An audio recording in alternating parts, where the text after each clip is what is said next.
Il y a de cela un an, le Niger, le Burkina Faso et le Mali se sont décidés de créer une alliance et en actant aussi officiellement leur sortie de la CEDEAO. Un an déjà que la Confédération existe. Un an déjà que nous entendons tous les jours les bruits de la Confédération. Il est donc question pour nous, en un an, de comprendre réellement si cette confédération vise les intérêts des peuples de ce pays, y compris le Niger, le Burkina Faso et le Mali.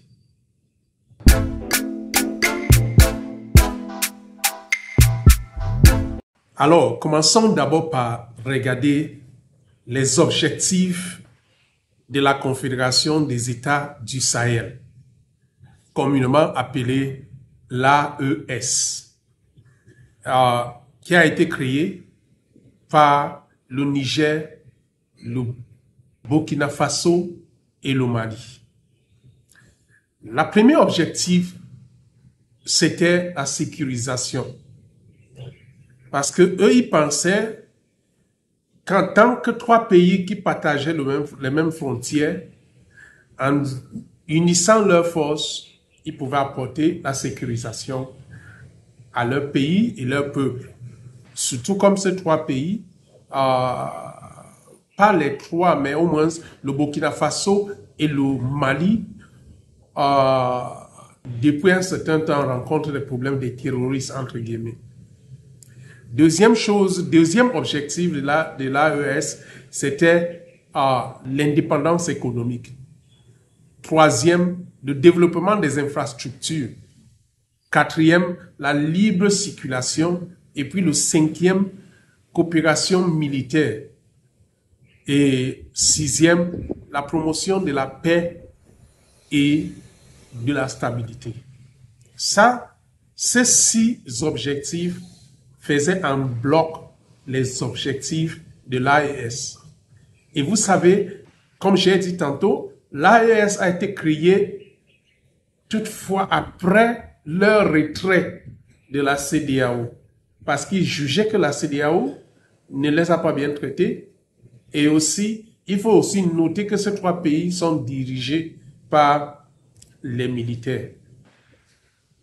Et ces 3 pays, le Mali et le Burkina Faso, sont dirigés par les militaires sous coup d'État. Et vous savez, Burkina Faso a subi 2 coups d'État de suite, et puis le Mali aussi, et puis le Niger aussi, un coup d'État par le général Tiani, sur lequel jusqu'à nos jours, jusqu'au moment où je suis en train d'enregistrer ces vidéos, le président Bazoum du Niger avec sa femme sont toujours détenus. Mais le fils a été libéré et nous savons comment ça se passe. Donc voilà un peu les objectifs de l'État, de la Confédération des États du Sahel, l'AES. Maintenant, un an après, est-ce que les choses avancent? Est-ce qu'on peut dire réellement que ces 3 pays sont en train d'avancer? Ça, nous allons regarder. Déjà, avant d'avancer, je vais vous permettre d'écouter vous-même le discours du président du Mali, puisque c'est lui qui est actuellement le président de la Confédération. Parce que c'est lui qui a fait le discours et ce discours a été retransmis dans ces 3 pays, le Niger, le Burkina Faso et le Mali même. Donc écoutons et puis je reviens.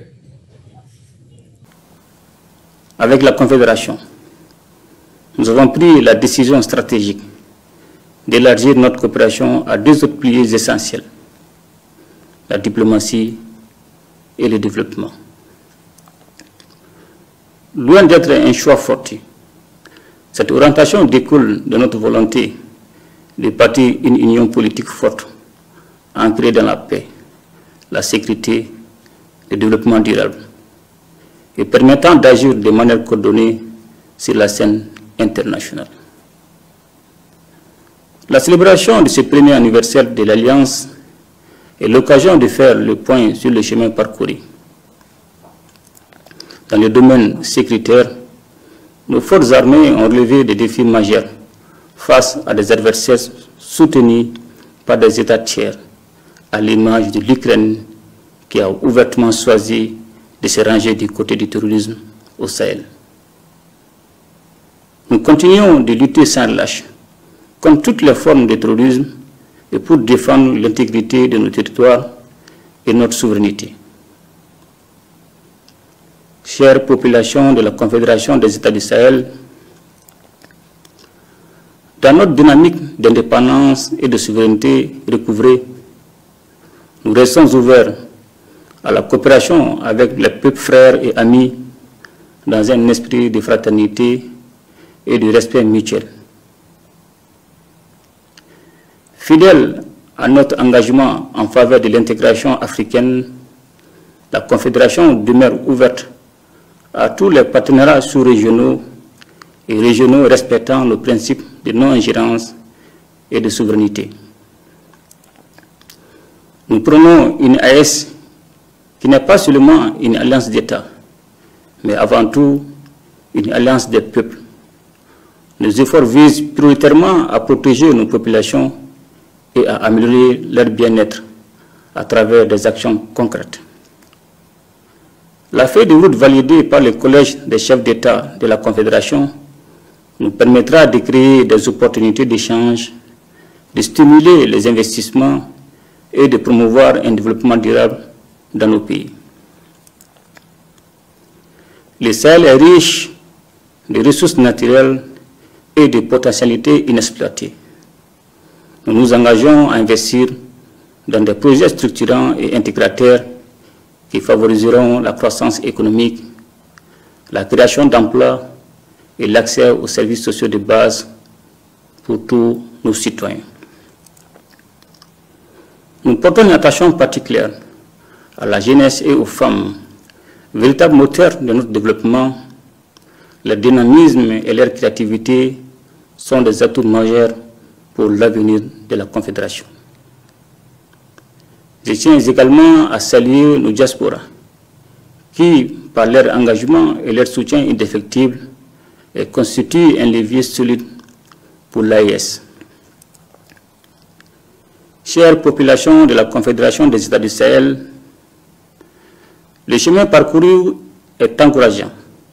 Les succès enregistrés dans le domaine de la défense et de la sécurité sont indéniables et ont permis d'élargir notre coopération à d'autres secteurs clés. Nous travaillons désormais à renforcer notre intégration économique et sociale en favorisant la libre circulation des biens, des services et des personnes. Nos économies sont complémentaires, mais elles font face à des défis. C'est pourquoi nous avons pris l'initiative de mutualiser nos efforts dans des domaines stratégiques tels que les investissements, la fiscalité et l'exploitation des ressources naturelles.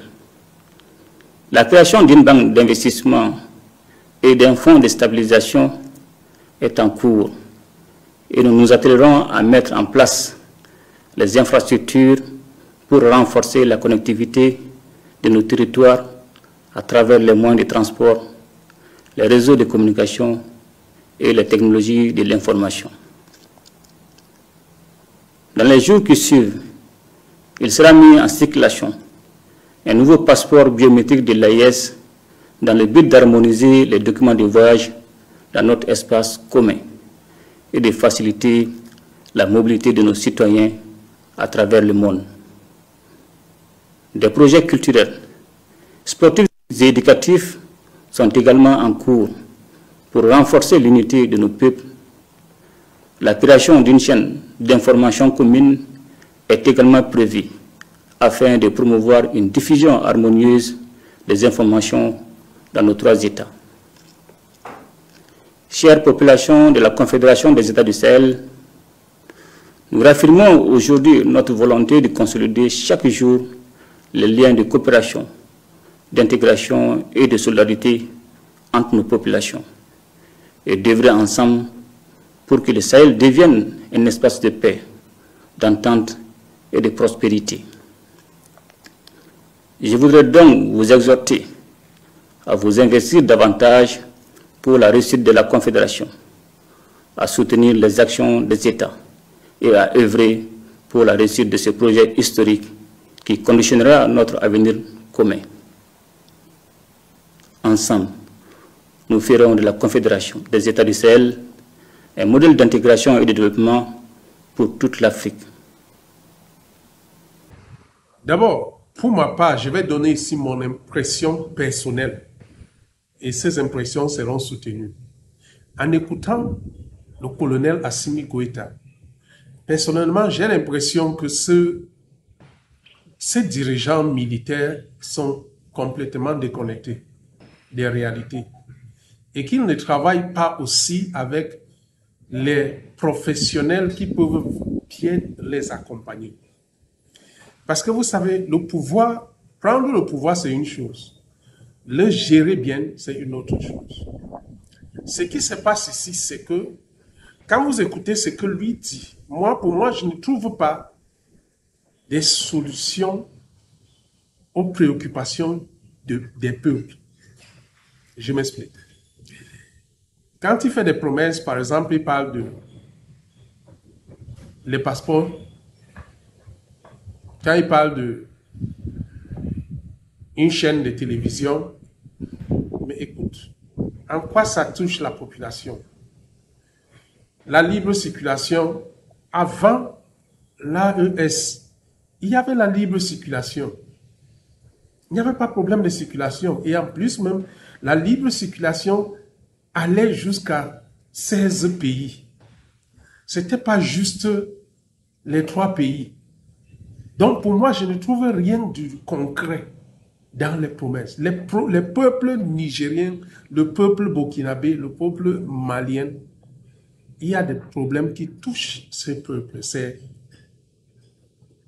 le problème de sous-emploi, le problème d'emploi qu'il n'y a pas, le problème de développement qui n'attire pas. Si vous regardez par exemple ceux qui sont en train d'immigrer tous les jours par le Sénégal, c'est les Nigériens, c'est les Maliens, c'est les Burkinabés. Et tous les jours, ce peuple meurt. L'autre jour, c'était plus de 100 personnes. L'autre jour, un autre. Or, nous attendons que ce dirigeant, ce militaire, qu'ils apportent des solutions concrètes aux préoccupations du peuple. C'est ça, diriger un pays. Prenons le cas de la sécurité. Tout le monde est unanime. Prenons le cas du Niger, par exemple, le cas du Burkina Faso et du Mali. Les organisations non gouvernementales qui ont documenté les cas nous font croire, comprendre qu'il y a plus des attaques terroristes qu'avant.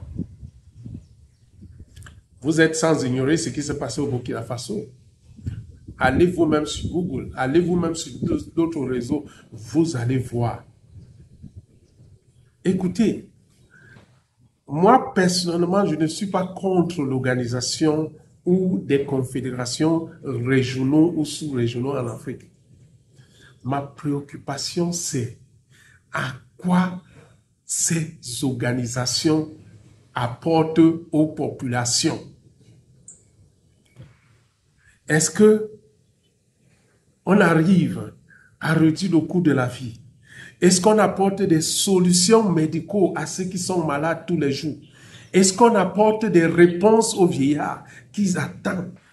Est-ce que les retraités sont bien traités? Est-ce que les jeunes ont des emplois? Est-ce que nous avons ouvert nos pays au développement, aux industries? Mais quand on parle de la réduction des ingérences et qu'on voit que tous les jours, nous continuons à travailler avec les militaires qui ne sont même pas les militaires conventionnels, mais les mercenaires russes, la question se pose. C'est pourquoi moi, je vous dis ici, cette confédération de l'AES, c'était un autre arnaque des militaires pour continuer à rester au pouvoir et appauvrir leur peuple pour rien. Parce que à quoi sert, je reviens ici avec ce que Tikinja a chanté. C'est pas l'AES, regardez pas la liberté d'expression mangée par la révolution, acquise dans le sang. Regardez ce qui se passe dans l'AES. Dès que tu critiques un peu, c'est le front ou la prison. Oh, yo. Écoutez vous-même.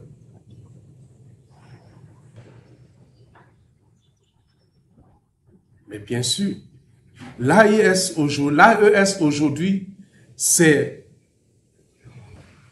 mater la libre expression, la fermeture des journaux, mais les gens ne sont même plus libres à parler. Est-ce que c'est ça l'AES? C'est ça une confédération qui est censée apporter la démocratie, apporter la liberté. Aujourd'hui, on ne connaît même pas quand il y aura des élections dans ce pays. Le Mali, comme le Niger, comme le Burkina Faso, c'est les militaires qui dictent tout. C'est eux qui font tout. Est-ce que c'est ça le panafricanisme? Je vous dis non.